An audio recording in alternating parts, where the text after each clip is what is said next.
1 септември недела, но прв работен ден за разузнавачите. Од денеска стартува со работа новата Агенција за национална безбедност која доаѓа на местото на УБК. Ке работат во просториите на поранешен Македонија Табака, државна тајна е колку ќе има вработени и колкави се нивните плати. Според неофицијални податоци се работи за повеќе од половина вработени кои доаѓаат од редовите на поранешната УБК, која броеше околу 750.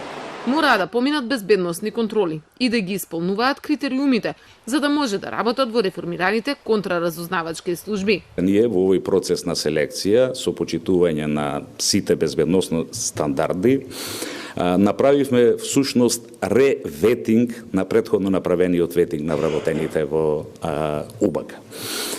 Тоа подразбираше помеѓу другото и проверка во базите на 14 државни институции, вкупно 27 бази на податоци во 14 државни институции.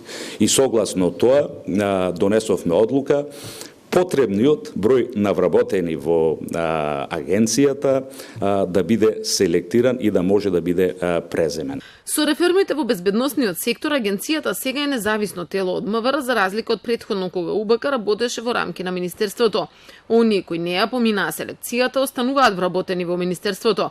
Првиот човек на службата Виктор Димовски убедува дека со ова се завршени безбедносните реформи, по препорака на извештајот на Прибено и дека ќе се стави крај на злоупотребите во службата. Управата за безбедност и контраразузнавање, која во изминатиот период беше злоупотребена за поединечни и групни интереси, конечно заминува во историјата.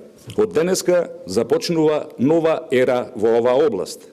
Агенцијата за национална безбедност е самостојна агенција, надвор од рамките на МВР, како дел од завршницата на реформата на безбедносно-разузнавачкиот систем во Република Северна Македонија. Се разби монополот, односно концентрацијата на моќта која досегашната УБК ја имаше во системот за следење на комуникациите. На предлог на председателот на агенцијата, негов заменик е и досегашниот заменик во УБК Ариф Асани. Со формирањето на новата агенција УБК заминува во историјата. АНБ нема надлежност да прислушкува, туку тоа е задача на ново формираната ОТА. За бегалците и поранешни разузнавачи Горан Груевски и Никола Бошковски, кои се обвинети и дека се вклучени во нелегалните прислушкувања, сега нема место во АНБ, вели првиот човек. За нив само може таа да се стави во функција за помош на судските власти, пред кои дури и се водат постапки.